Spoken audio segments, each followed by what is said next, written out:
Carbon किस किस ने सुना है? सुना है ऑर्गेनिक कार्बन, सेंद्रीय कर्ब बोलते हैं। ऑर्गेनिक कार्बन के बारे में एक बात बताता हूँ। Organic carbon is a heart of soil. ये हमारे जमीन का हृदय है। ऑर्गेनिक कार्बन हार्ट है। हृदय नहीं होगा तो बॉडी को कोई, इतना अच्छा सब कुछ है और हृदय भी नहीं है तो बॉडी को कोई मतलब है क्या? नहीं।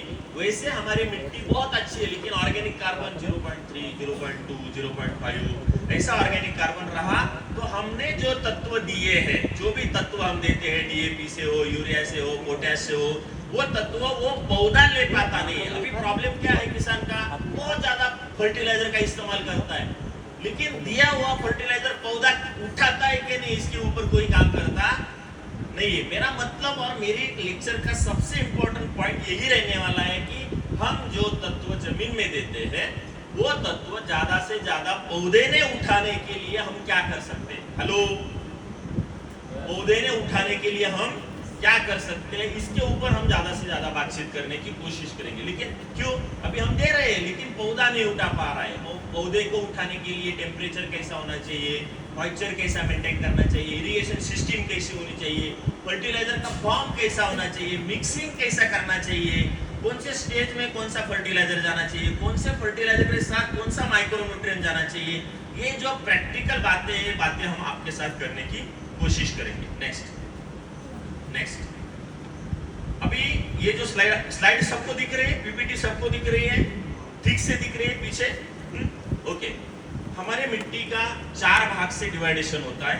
एक होता है पानी, दूसरा होता है हवा, हवा को हम एयर बोलते हैं, तीसरा होता है मिनरल मैटर, खनिज पदार्थ, और चौथा होता है ऑर्गेनिक मैटर, इसको हम बोलते हैं सेंद्रीय पदार्थ। ऑर्गेनिक मैटर मतलब सेंद्रीय पदार्थ जो हम मिट्टी में डालते हैं। सबसे महत्व का ऑर्गेनिक मैटर मिट्टी में हम डालते हैं। हमारे पास जो सोर्स है वो है गोबर का खाद, बराबर है। तो ये 4 तत्व से, तत्व नहीं बोलेंगे हम, ये 4 पार्ट से हमारी मिट्टी बनी हुई है। पानी, हवा, सेंद्रीय खाद और मिनरल मैटर। इसमें आपको एक पॉइंट बता देना चाहता हूं कि आपकी मिट्टी में मिनिमम, नहीं ज्यादा से ज्यादा लेकिन कम से कम 3% सेंद्रीय पदार्थ का, सेंद्रीय खाद का परसेंटेज होना जरूरी है। आप बोलेंगे अभी सेंद्रीय पदार्थ 3% है या नहीं, ये मैं कैसे जान पाऊंगा? कैसे जान पाओगे?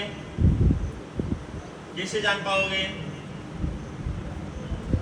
हमें मिट्टी परीक्षण करवाना पड़ेगा, करवाना ही पड़ेगा। अभी आप बोलेंगे सर मिट्टी परीक्षण का तो हमें क्या, कितना फायदा होता नहीं है, वो सिर्फ प्रोसेस है, हम करते हैं। कितने लोगों ने मिट्टी परीक्षण किया है? कोई तो गवर्नमेंट की स्कीम आ रही थी सर, उसमें हमें एक पेपर चाहिए था कि मिट्टी का परीक्षण करने वाला एक लेटर चाहिए, इसलिए हमने किया था।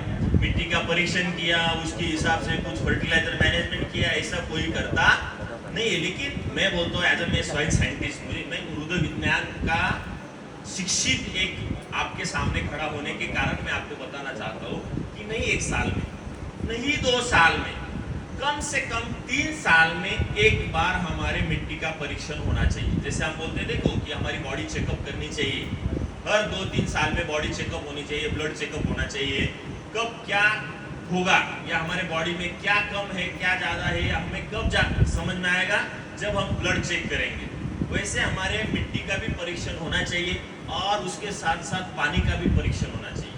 पानी और मिट्टी का परीक्षण से हमें अंदाजा आएगा कि सर ऑर्गेनिक कार्बन हमारे मिट्टी में 0.5 है, हमारे सर की मिट्टी में 0.8 है, हमारे सर की मिट्टी में 0.3 है। तो 0.3 है ये समझ में आने के बाद हम उसके ऊपर काम करेंगे ना, नहीं यार हमारे पास 0.3 से 1 तक ले जाने की कोशिश हमें करनी पड़ेगी। इसलिए हम थोड़ा गोबर का इस्तेमाल ज्यादा करेंगे।